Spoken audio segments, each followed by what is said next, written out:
সকল বন্ধুদেরকে আবার স্বাগত জানাচ্ছি রিলেভেল সিভিল সলিউশনে।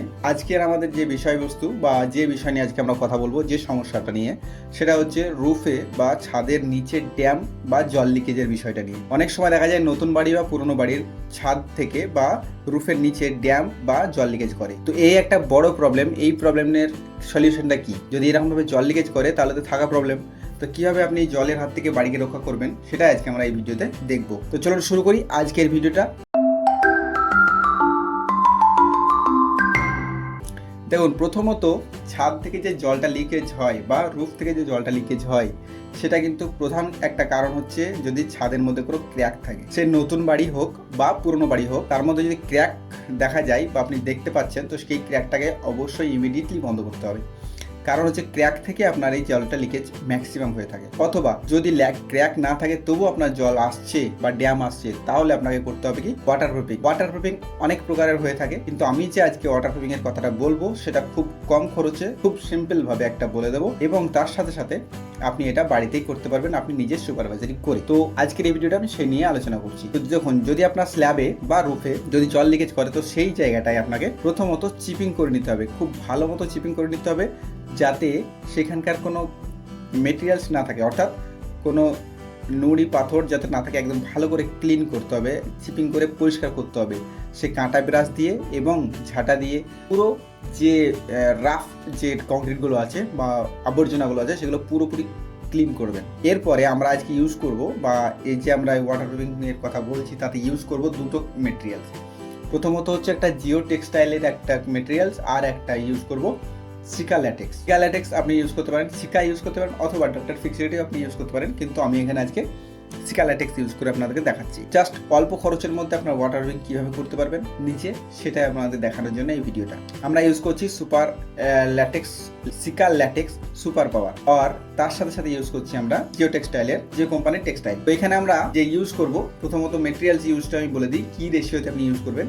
সিকা যে কি রেশিওতে ইউজ করবেন সেটা হচ্ছে, সিকা ইউজ করবেন বা সিকা ল্যাটেক্স ইউজ করবেন 1%, জল ইউজ করবেন 4%, আর সিমেন্ট ইউজ করবেন 5%। অর্থাৎ 1 লিটার সিকা 4 লিটার জল এবং 5 লিটার বা 5 কেজি সিমেন্ট ইউজ করবেন। এই রেশিওতে মিক্স করার পর আপনি যে ছাদের যে চিপিং করেছেন বা যেখানে পরিষ্কার করেছেন সেটা জল দিয়ে ধুয়ে নেবেন। প্রথমে ধুয়ে নেওয়ার পরে এটা আপনাকে ইউজ করতে হবে।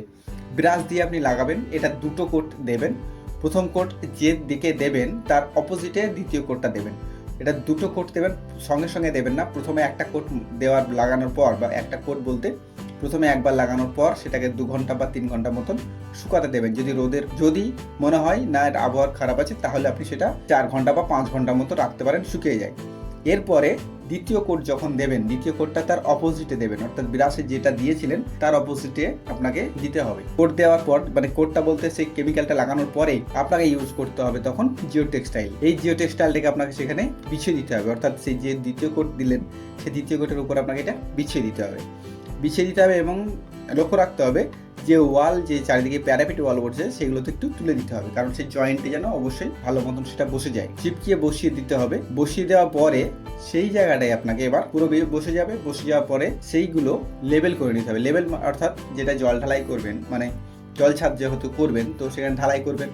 ঢালাই করতে হলে আপনাকে লেবেল করতে হবে, একদিকে ডাউন করতে হবে, কোনো একটা দিকে ডাউন করতে হবে, স্ল্যাব যেহেতু তো ডাউন রাখতে হবে। সেই জন্য আপনি ছাদের লেবেল করে নেবেন। লেবেল করে নেওয়ার পর আপনারা কংক্রিট ঢালাই করবেন। এখানে কংক্রিটটা বড় পাথর হবে না, খুব ছোট ছোট পাথর হবে, যেটা স্টোন চিপ বলে, সেই দিয়ে আপনি এটা ঢালাই করবেন। ঢালাই করার পরে উপরে আপনার খুব সুন্দর করে ফিনিশিং করে দেবেন, জলছাদ যেটাকে বলি আমরা। করে দেওয়ার পরে দেখবেন 2 দিন থেকে 3 দিনের কিউরিং করার পর জল ভর্তি করে দেবেন। এইভাবে আপনার ওয়াটারপ্রুফিংটা করবেন, তো খুব কমের মধ্যে, কম খরচের মধ্যে আপনার ওয়াটারপ্রুফিংটা খুব সুন্দরভাবে হয়ে যাবে। তো এইভাবে আপনি করতে পারেন আপনার ওয়াটারপ্রুফিং এর কাজ, আর এই যে প্রবলেমটা তার সলিউশনটা। তো আজকের এই ভিডিও এই পর্যন্ত। আশা করি ভিডিওটা ভালো লেগেছে। যদি ভালো লেগে থাকে তাহলে ভিডিওটা শেয়ার করবেন, আর আমার এই চ্যানেলটিকে সাবস্ক্রাইব করে রাখবেন, যাতে আমি যখন ভিডিও করবো সেটা আপনার কাছে খুব তাড়াতাড়ি পৌঁছে যায়। আর যে কোনো প্রশ্ন থাকলে, সে আমার বলার মাধ্যমে যদি কোনো প্রবলেম থাকে বা বোঝানোর মাধ্যমে কোনো প্রবলেম থাকে, অথবা কোনো কিছু জানার থাকলে, সেগুলো সমস্ত কিছু আপনারা খোলা মনে আপনারা কমেন্টে জানাবেন, এবং তার সাথে সাথে আপনাদের কমেন্টগুলো পড়ে আপনাদের মতন ভিডিও করার চেষ্টা করব। আজকে এই পর্যন্ত।